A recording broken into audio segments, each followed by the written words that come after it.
Hey guys, welcome back. It's Kaylee here, and I've been gone for a little bit because we had gone on a family vacation. I had gotten all these videos ready for you guys, but it just was not happening. So I am here to talk to you guys about some books, right?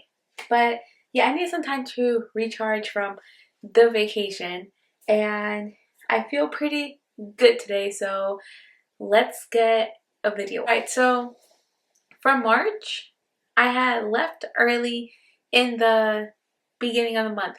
So it's been a while. I'll let you guys know what it was I was reading this month and what I read so far. For the month of March, I had only picked 4 books.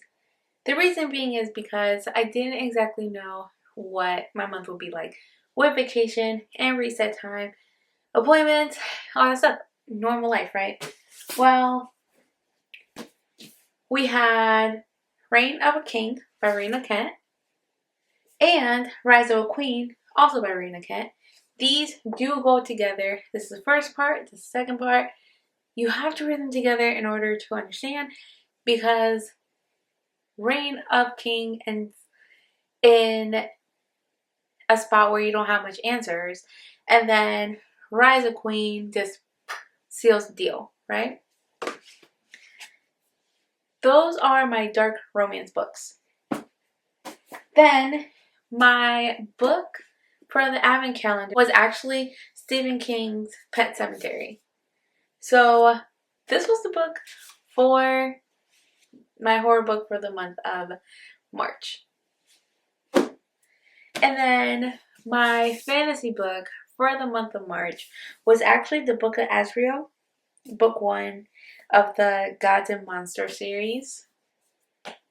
Here's this one. I have not gotten around to read this one just yet. Just letting you know, FYI. My expectancy for this month was that I would finish all 4 books, but as of now, I finished 3. And that means I need to get going on my 4th, right? I will be giving a full review on this book once I get to it. Let me tell you about what I thought of these 3 other books that I have in my hand, right?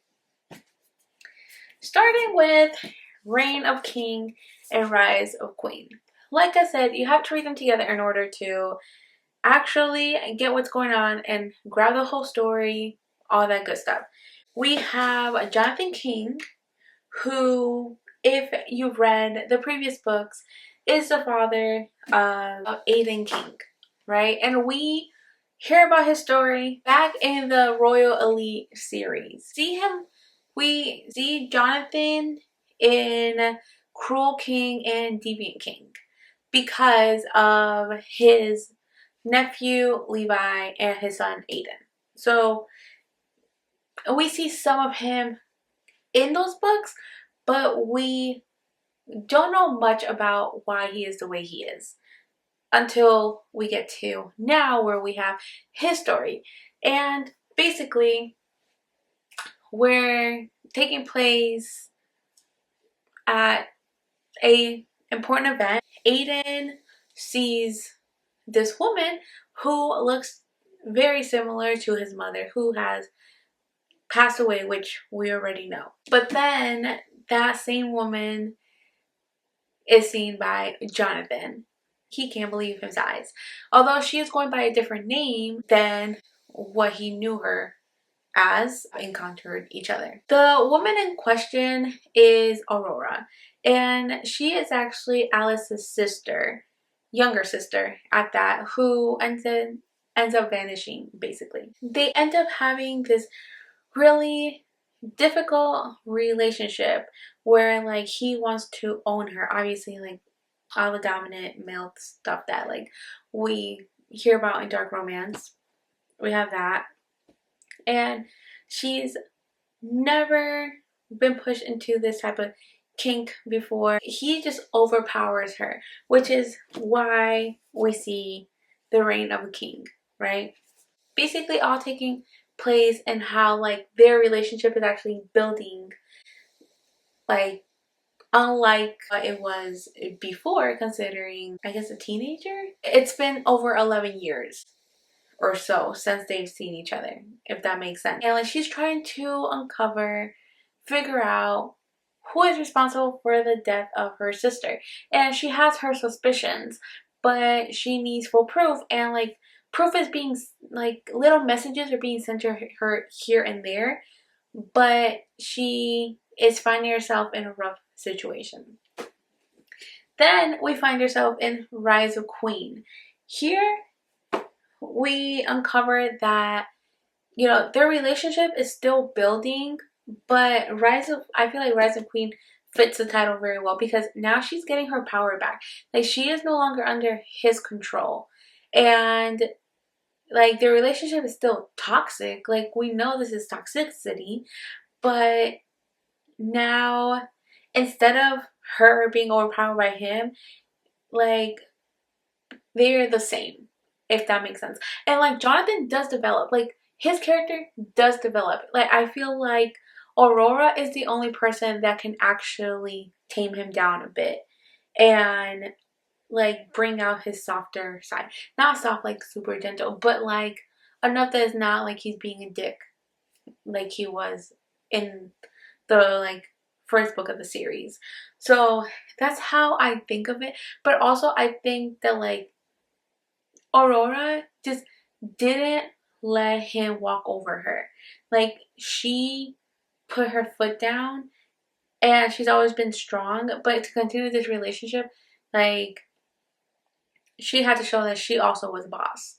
And that's how I feel about it.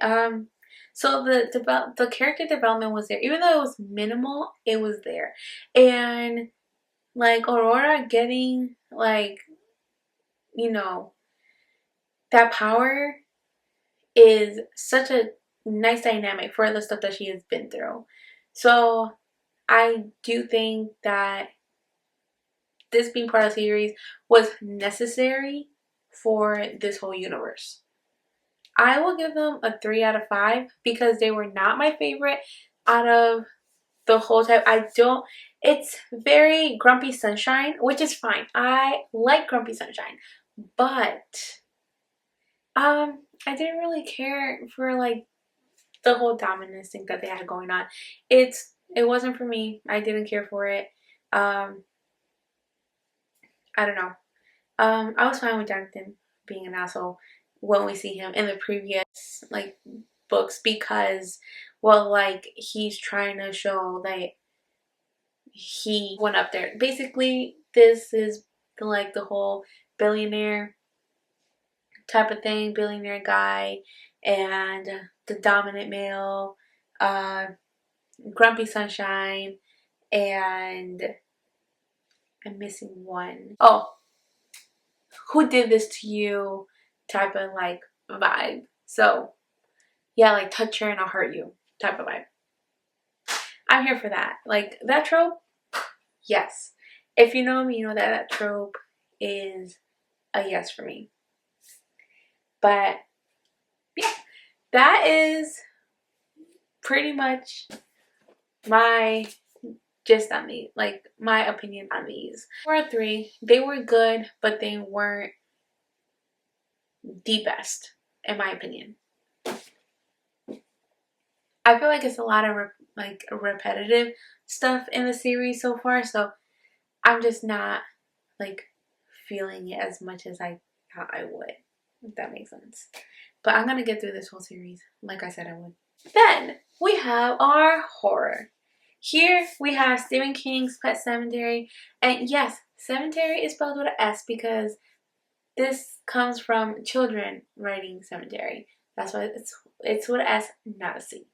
And here we have Dr. Lewis Creed, who has moved to a new town, all that good stuff, and their cat ends up dying, and he buries it here. It's not your regular cemetery. Like, some crazy shit is happening, and well, it's Stephen King. What do you expect, right?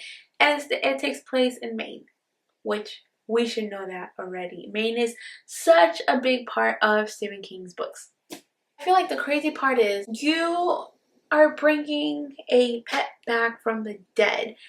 What makes you think that this pet's gonna come back normal? Explain that to me. Explain it to me. How does that make any sense? It does not. I would just got my child a new pet. That's it. Nothing else happens. Again, spoilers. Like, I don't want to deal with spoilers.